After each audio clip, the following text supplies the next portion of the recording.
Hello, my name is Osha. I like talking about American presidents, and I want to continue my discussion on the assassination of our 35th president, John F. Kennedy. And I'd been trying to debunk the theory that uh, the mafia, uh, was involved in a conspiracy to assassinate the president. Um, Importantly, uh, there are three main mob bosses that are associated with any assassination attempt on President John F. Kennedy. And of course, that's Carlos Marcello, who I'm going to discuss. I'm going to try and give his history and his back, story. And of course, there's also Santo Traficante, who was the mob boss of Florida and Cuba, and he also and in addition to Sam Giancana, who was uh, the front boss, or the public figure uh, boss of the Chicago outfit.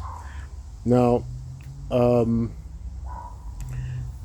indeed, the House, the Congress and the committee that had been investigating the assassination of John F. Kennedy had stated that Carlos Marcello had the motive, the means, and the opportunity to have JFK assassinated, but they could not come up with any direct evidence of his complicity in the assassination. So he wasn't charged. He was never officially charged with anything. Additionally, um, a Department of Justice official, a guy called William Hundley, he had actually said that the mafia's influence and power was overblown. He'd said that uh, the mafia was the most overrated thing since the Communist Party, and that's the Communist Party USA, which triggered the MacArthur witch hunt and all the character assassinations of people who were not even communists, including public figures and actors in Hollywood. So, again, I don't think that the mafia was involved in the assassination of JFK, uh, despite the hearsay, and even if anybody, like Sam Giancana, made any references to his girlfriend about his attempts that he was going to have the JFK killed, or, as his girlfriend Judith Campbell had said. And of course, there are FBI recordings, which I've heard, they're declassified, they're out there on the internet. FBI recordings of, the surveillance on Sam Giancana, where he was saying that he wanted JFK stabbed and his whole family.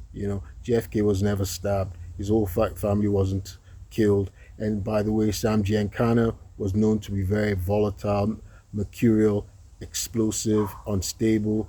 He was known to be, in fact, his nickname was Momo, or Mooner, or Madman. That was Sam Giancana's nickname. And so he was known to be very combustible. And he talked too much. When he was killed, he was shot in the mouth.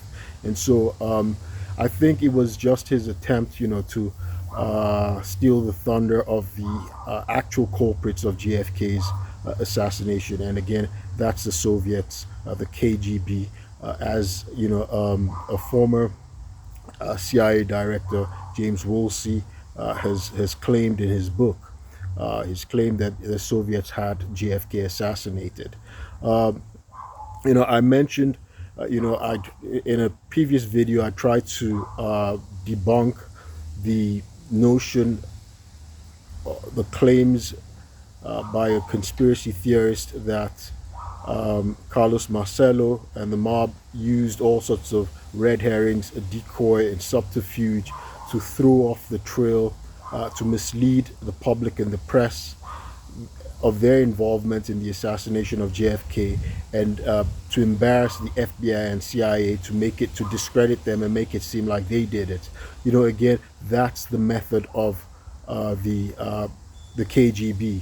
In fact, former counterintelligence chief James uh, Angleton, he'd said in declassified material now. It's available online. I've read that.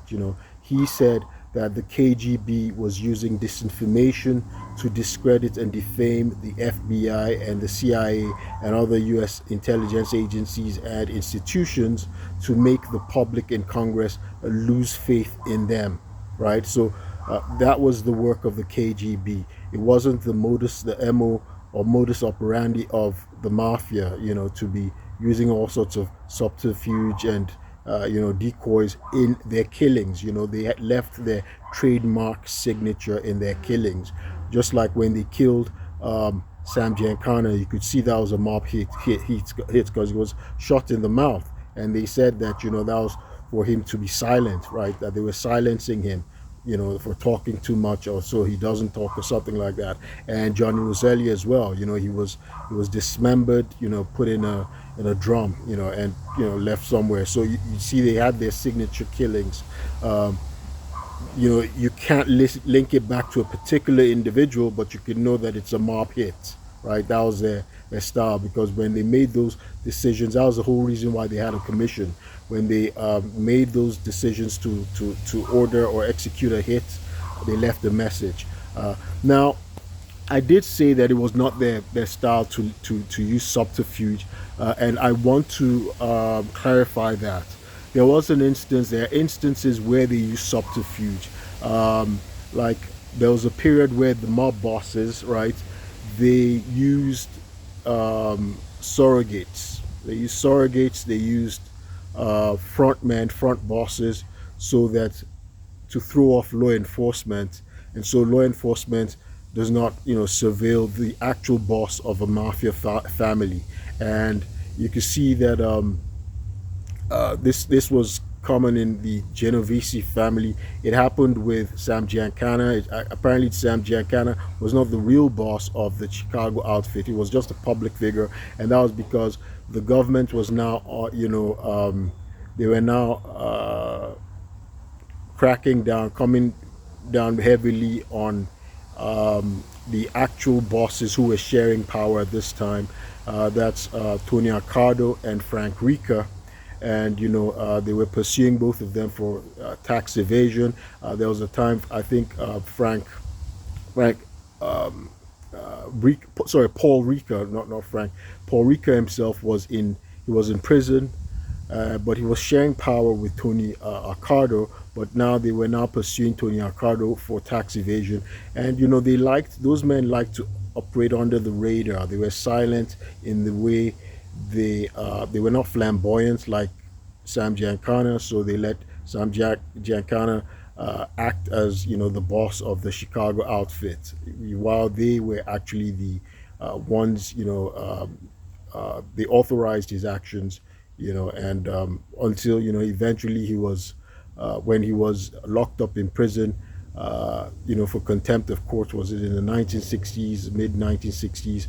And when he was released from prison, they basically kicked him out, and he fled to Mexico. But this was also very common in the Genovese family. The Genovese crime family was the most powerful crime family, and this was their style. Apparently, they were the least violent, but the most powerful. The Genovese crime family, they were actually called the Genovese crime family by they were given that label by the FBI. They were actually Luciano's family, right? It was a Luciano crime family, and after Luciano was in prison for over 30 years, about 50 years, and then eventually deported to Sicily, to Italy. Frank Costello took over, and when Frank Costello was deposed, there was an assassination attempt on him. Vincent Gigante, he was called Vinny the Chin. He had attempted to kill him, but he grazed him. He shot him in the head, but it was just a graze, and he survived. They had a rule in the mafia that if you try to execute a boss once, you don't attempt a second time. And so Genovese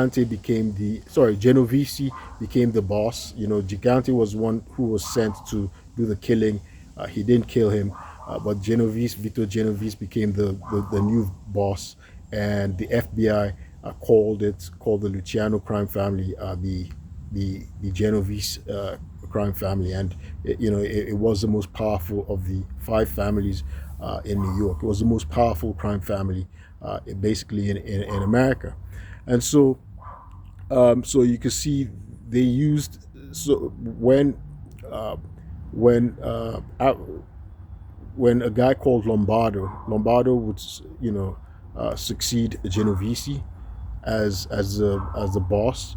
When Lombardo succeeded Genovese, he actually used fronts, an Eboli and Thierry. He used them as fronts. They fronted as the boss, just to throw off law enforcement and surveillance, right? So you can see that the mafia bosses, they they shunned the surveillance, the scrutiny. They didn't want to take actions, public actions that made them targets of surveillance and an inquisition, right? They didn't want to be targets of surveillance. They were quiet. Their main focus was on the business, running the underworld, running the business, bringing in the money, organizing things, keeping everybody within their turf and things like that. That was their focus, right? Not to be flamboyant, not to be, because they're flamboyant, they got targeted and they ended up in prison, like John Gotti, or they ended up getting killed like Sam Giancana. So Lombardo was actually the boss of the Genovese family, but he used a decoy. Nobody knew he was the real boss. The law enforcement didn't know. They thought a guy called Iboli and Thierry were the bosses. And later on, uh, when he handed over to Vinny the Chin Gigante, he handed over to him. Uh, Gigante himself used a front man, a guy called Fat Tony Salerno, right? So Vinny, what's funny is Vinny Gigante, he for about 30 years he acted like he was insane. He would uh, pee in public. He would come out in underwear. He would act like he was crazy, and he was actually the boss, the most powerful man in the mafia. He was the head of the Genovese crime family. So he threw off law enforcement. In fact, there was a time they were charging him with a crime in the 60s, and he had already started the pattern. He went into a psychiatrist. He checked himself, voluntarily into a psychiatric home for like over 20 times, over 20 times, almost 30 times or so. And he got psychiatrists to treat him for bipolar disorder and schizophrenia. So a time when he tried to bribe there were charges on him for his attempts to bribe, cops to sabotage, law enforcement surveillance on him, and he beat the charges by, when his lawyers just said, look, this guy is incompetent, that he's got a subpar IQ, and he's mentally ill. You can look at his psychiatric hospitalizations, and he beat that charge, and he pretended that he was mentally ill, that he was insane. In fact, he earned a nickname, the Odd Father, right? So because he was always in a bathrobe in public. In fact, he would appear in court in a bathrobe. He would act like he's drooling, act like he's insane. Eventually, this was exposed. People who, the mafia had omerta, right, and that was to keep silent and not to disclose anything or cooperate with the authorities, the government authorities. But so from the time of a guy called Valachi, incidentally, and I'll get back to that, in 1963, October 1963, Valachi, who had been a soldato, had been a soldier in the Genovese crime family. At the time, Vito Genovese was convicted in 1959. He also was convicted for narcotics. Genovese was convicted for narcotics. Valachi also went to jail at that time, and he had feared that Genovese had ordered a hit on him in prison, and so he killed a guy in prison, and then he turned, informant for the state, and he exposed the operations of the mafia. That's how the public today we know the operations of the mafia. He exposed who the bosses were, so he broke omerta. He got life imprisonment. He didn't get. He was trying to get into federal protection, but he didn't. But instead he got life imprisonment because he killed a guy that he had thought was coming to kill him while he was in prison.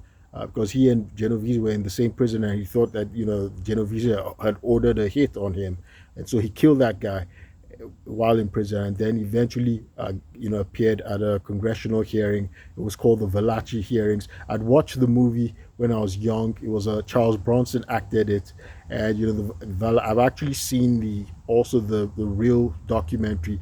Today the internet, everything is public. I've seen the actual 1963 documentary of the real guy, Valachi, exposing, breaking omerta, exposing the order of the mafia and everything. And there have been other people since that time. The underboss of John Gotti also turned informant, and so there have been many informants since then who've broken omerta. So in any event, we learned that the bosses sometimes, I mean, in this instance, the Genovese bosses would use they'd use decoys, they'd use front bosses to act like they were the boss of the family, just like Gigante did. Gigante was acting like he was insane, and he presented Fat Tony Salerno like he was a boss, and Fat Tony Salerno was convicted and got 100 years in prison because he thought he was the mob boss, but eventually, it was exposed that no, he was not actually he was not actually the boss of the Genovese family. It was Vincent Gigante. Vincent Gigante himself eventually died in prison. He, so, but he got 12 years or something. He didn't get life imprisonment, but so he was convicted much later on. So yes, they do. The mafia, the bosses use subterfuge to avoid prosecution, right? To evade law enforcement. But I'm going to talk later on where, and show how they could never defeat law enforcement surveillance or crackdown, right? Law enforcement, U.S. law enforcement, the U.S. government could always crack down. They could always, have a huge draconian inquisition on the mafia whenever they wanted to. And assassinating the president of the United States would only be a catalyst, would only definitely guarantee that huge crackdown, that draconian crackdown, a very a very heavy-handed, very draconian inquisition, that they've tried in their operations to avoid. Their manner has been to try to bribe and buy law enforcement or politicians to be on their side, so to turn the other eye, to turn, to look away from their activities, and they just give them a cut and things like that. Assassinating the president, they couldn't do that. Besides, these mafia bosses were under surveillance. They were aware of that. In fact, Sam Giancana had to go. He sued the government, right? Because he was constantly under surveillance. He knew that. He'd go into the bathroom, an FBI agent would follow him into the, and use a urinal right next to him. They would follow him around. He had to go to, sue the government. And he won, right? He won. But even though he won, they continued to surveil him. They continued to surveil him. They didn't stop. So there was no way that they could plan a hit, that the FBI, that we wouldn't have, that they wouldn't have the wiretaps, the recordings of how they planned, right? These men were so paranoid of how they were surveilled. In fact, they said Carlos Marcello, sometimes he would talk under the table. They do all sorts of stuff they wouldn't talk in closed areas. They would talk in open spaces. They did all sorts of stuff. But hey, law enforcement was constantly beating them to it. There was a time after Genovese, had assassinated a guy called Anastasia, and then is it Anastasia, and then Anastasia. He was a major hitman, right? He was an underboss, major hitman, and after his foiled assassination attempt on Frank Costello, so that he could become boss, there was this. They had called this meeting of about 100 mobsters, mob bosses at Appalachian, and they had all gone, and it was local law enforcement that noticed how odd it was that all these cars had pulled up in this rural area, in upstate New York or something, the Appalachian, and they noticed how they were, they couldn't even cover their tracks. They were ordering food. There was so much food from a local store that was ordered, and of course they started to follow them, to monitor them, and they caught about half of them, and they were charged and things like that. So they couldn't evade the surveillance of law enforcement or the government. And in the 60s, the FBI, the DOJ came after them very heavily. Of course, Robert Kennedy came after them. Robert Kennedy was dogged. And something else I wanted to mention, right? The Italian mafia, was mainly the strongest, mob outfits was mainly Italians, right? Italians, Sicilians, right? Americans. Now, in the 60s, in the 50s, 60s, law enforcement the police force was dominated by Irish Catholics, right? John F. Kennedy was an Irish Catholic. I don't want to get into tribal stuff, but of course we see that, the mob, law enforcement, the government, America's a tribal nation. Now, the Irish were proud of JFK. He was the first Irish Catholic president because they'd been heavily discriminated against, just like, Italians had been heavily discriminated against. And I'm going to give the backstory of, why the mafia rose in America. So you bet that if there was any iota of truth that the Italian mafia had JFK assassinated, the law enforcement, there'd be this huge law enforcement crackdown on the mobs, right? It was easy for law enforcement to lock up the mafia. They did. I mean, the mafia didn't, again, it wasn't their style. The commission didn't, they didn't order killings of prosecutors or law enforcement, right? Because it would just cause a crackdown, and they didn't want that. It would disrupt their activities. These people were businessmen. You have to remember that the mafia were not ideologues, right? They were in it for material reasons, right? They were trying to, because and I'm going to give the backstory, the origin story, right? They had initially been discriminated against. They didn't have jobs. They were immigrants, poor immigrants. They were vulnerable, and so the mafia filled a vacuum, especially in the era of prohibition, right? So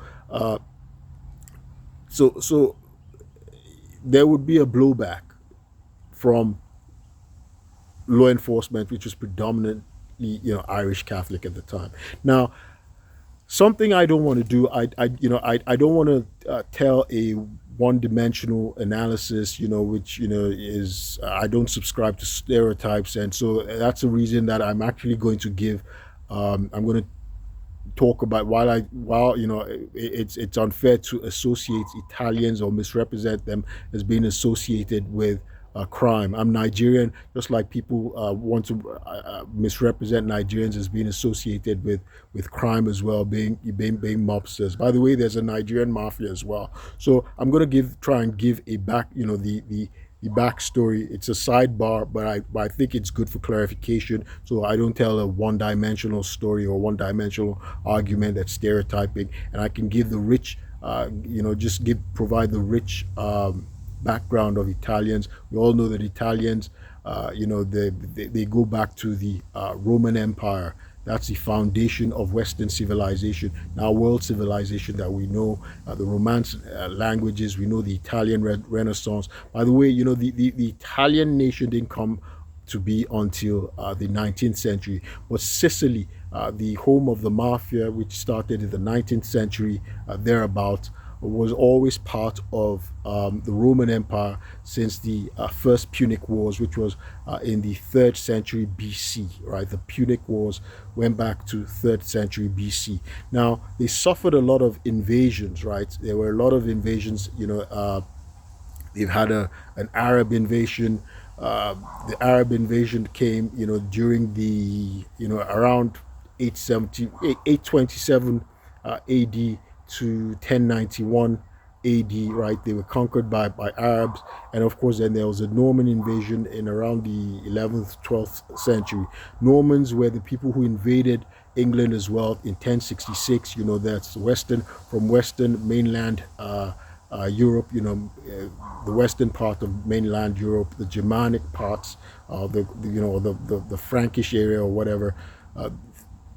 Those were the Normans, right? They later on, I don't want to digress, but the Saxons, the Jutes, the Angles, at various times they invaded England. So Sicily also had a Norman invasion. So different groups invaded Sicily, right? Sicily was sort of like a backwater of the Roman Empire. It was part of the Roman Empire. And so over time, because there was sort of a resistance to the various invaders, they were invading Sicily, and that's how the mafioso came about. By the way, mafioso, it means brave man. It means a swagger, things like that. That's what the mafioso. It had positive connotations, a brave man, and basically the idea was they were brave people who were resisting the various foreign invaders, occupying and conquering Sicily at the time. And so, so the connotation of mafia was initially positive, because initially they were offering resistance, and they resisted any form of centralized authority as well, and they were providing protection to the lords of the lands at that time in Sicily, and they requested a fee. Over time they came to be associated with crime. In fact, they say the female form of mafiosa actually means beautiful, right? It means attractive. So over time, it became perverted and associated with organized crime. And of course, they have the omerta, and they had their code of conduct that evolved with it.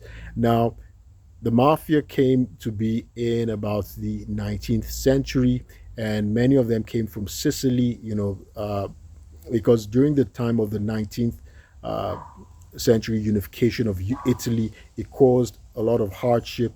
Now, the northern Italy is typically it's considered it is the wealthier region, right? Northern Italy. By the way, I did live in Italy in 2018. I schooled there, and again, like I said, I'm not going to tell a one-dimensional story, and so I'm going to just give the richness of the Italian people, and in culture, and in personality as well. So this is information that I have firsthand because I've lived in Italy, and I got the story of Italians from the people, and Sicilians from the people as well. I have a very good friend who lives in Milan, and her parents are from Sicily, and she told me about the friction between north and south of Italy. Now, Sicily is south of Italy. So anyway, I was talking about Sicily, and so there was the because of the hardship, you had Sicilians actually moving out. I'm going to talk about Carlos Marcello. Carlos Marcello was actually born in Tunisia, right? In Tunisia. So about 100,000, lots of Sicilians were, migrated to Tunisia, right? They migrated to Tunisia seeking work, farm work, and things like that. So that's how Carlos Marcello's parents, they were living in Tunisia when he was born. He was born in 1910. In 1911 they migrated to the United States, and his family migrated to New Orleans. New Orleans is that's where the Sicilian mafia actually started in America. In around the 1860s, and of course, uh, they uh, they were initially there to get. They were farmers. They were poor farmers, artisans. They were looking for. They were initially doing farm work, so they were sugarcane cutters because there was now a void, an economic void with the end of slavery. Um, you know, uh, Black Americans had migrated up north, and so it created a vacuum. And so many Italians actually came to fill the void, and they were seeking farm work in New Orleans. And so this was what Carlos Marcello's father was doing initially when they migrated. He had about 8 siblings who were born in America, but he was born in Tunisia. He never naturalized. Of course, this would come to bite him later on. I've mentioned earlier that in in 1961 or so, Robert Kennedy had him deported to Guatemala. Carlos Marcello had a fake Guatemala birth certificate, a forged Guatemala birth certificate. So this would come to hound him later on. So lots of Italians started migrating to New Orleans, and so there was a connection with the Sicilian mafia. Right now, majority of the people who came, who came to to to New Orleans, to Louisiana to get work. Many also went to New York, went to different parts, big cities in America. But those who came to New Orleans, they were hardworking. Majority of them were honest, hardworking people. They were farmers. They were seeking work, seeking employment. Again, most of Italian Americans who came to America, they came from southern Italy. Many of them, coming from Sicily. So, but unfortunately, they were discriminated against, and so a minority of them, of course, had ties, affiliation with the Sicilian mafia, and so they were initially extorting their own people and providing protection, trying to provide protection for their own people. And of course, many turned to crime, and amongst them, were Carlos Marcello. Now, this video has gotten long, and I'm going to continue and discuss how Carlos Marcello, came to be involved with Frank Costello and Sam Giancana, and how he came to be a mob boss himself, the boss of the New Orleans outfit, and he had interests in different parts as well, getting a cut from even the Las Vegas casinos. And so you could see Carlos Marcello, he was taken down in the Brylab scandal, where he was bribing state officials in order to get insurance contracts, lucrative multi-million-dollar insurance contracts.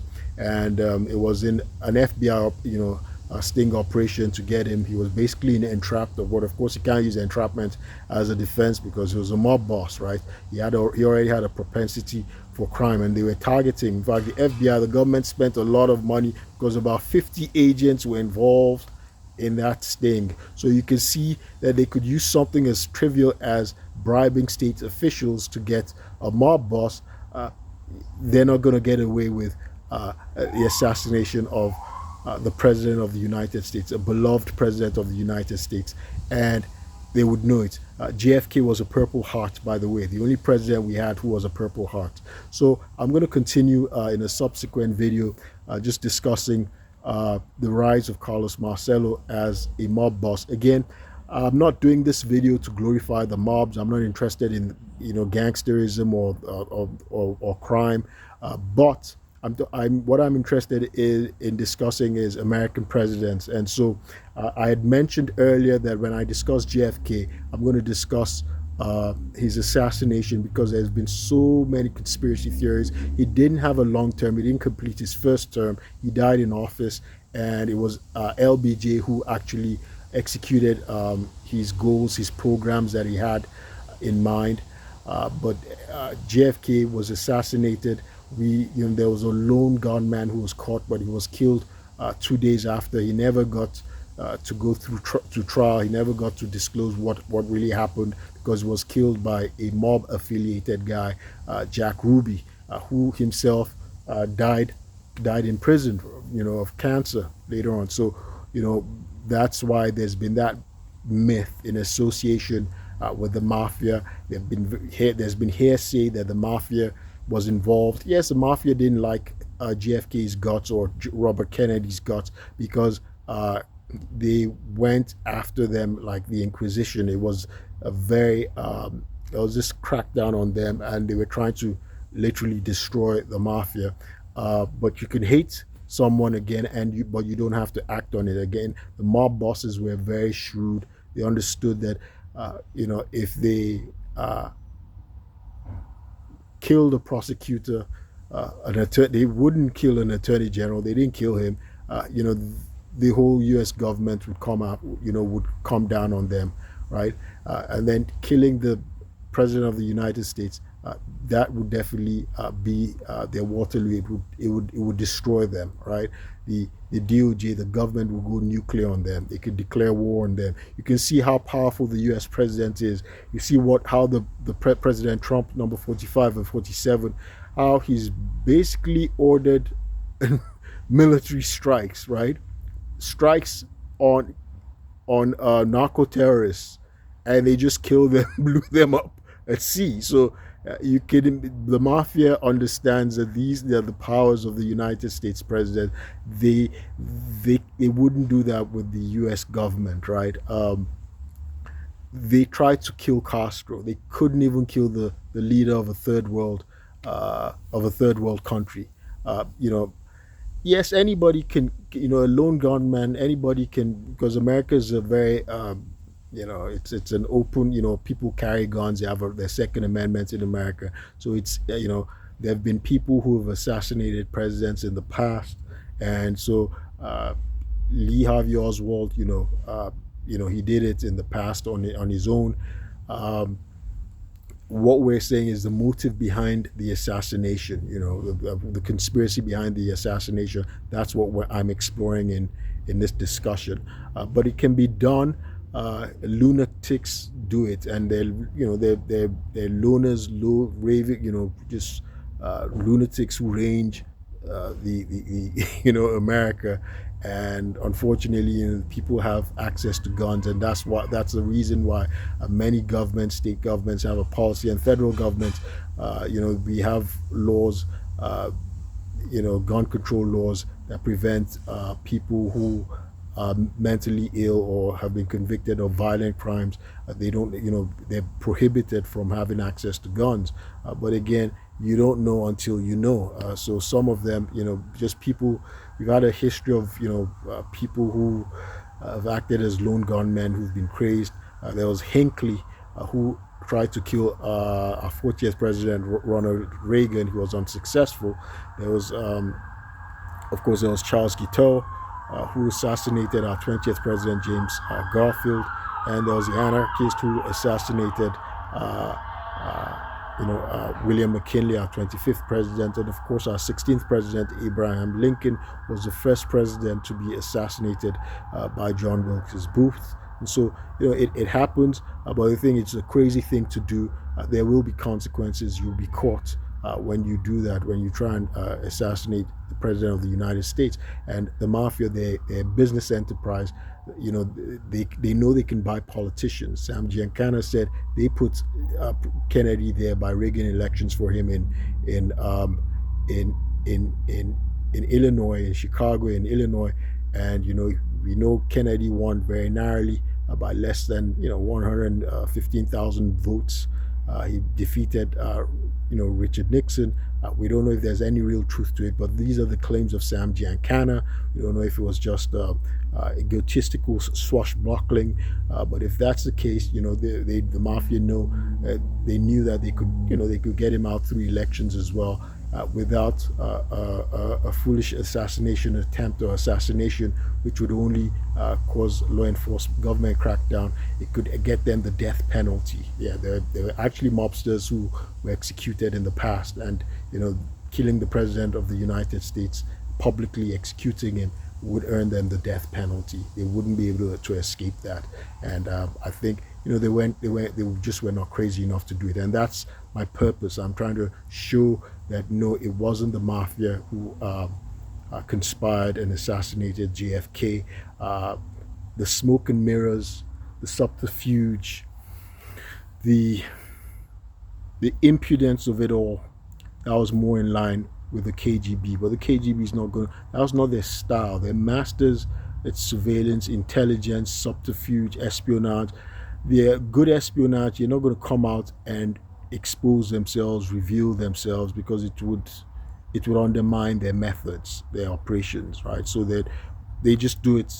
They've done it, and they disappear into the shadows, and they leave the misinformation, the disinformation out there, and people think it was the FBI and the CIA, the government, that were involved in the assassination of their own president. No. Claims, hearsay claims by the mafia, that's just the mafia trying to steal the thunder of the real culprits, the KGB. I'll continue with the video in a subsequent video. I'll continue with the discussion in a subsequent video. My name is Osha. I like talking about American presidents, and I draw attention to color of law violations that I've been suffering in Montgomery County, and this is a case of public corruption. On May 16, 2023, I was swatted in my own home when unidentified cops had locked me in, spread disinformation, and evacuated my building. They eventually, tased me. 5 cops tased me, Montgomery County police officers. They shot me in the head with a projectile. I survived it. I thank God that I'm alive. They almost killed me. And, they released tear gas and a chemical bomb in my apartment, removed me naked, handcuffed me to a gurney. As of that day, I was an auditor in the Department of the Navy, and I had reported misconduct, fraud, and these were under investigations, But I think, from the evidence, I was swatted by in order to obstruct justice, in order to discredit me and prevent the investigation of these people in the Department of Navy and Department of Defense, the civilians whom I had reported. And so there was, I was swatted as a result. Now, unfortunately, Montgomery County state officials, including judges, have been bribed, and Montgomery County law enforcement as well. So they've been bribed, and they're in a conspiracy to violate my civil rights. I was charged with, police officers who shot me and who assaulted me. I didn't assault any one of them. They charged me with false charges, saying I assaulted them in order to try and blackmail me, extort me, and to continue to impede the investigation, the federal investigation of fraud and misconduct in the Department of Defense and Department of Navy, of senior leaders and senior executives in the DoD, like I said.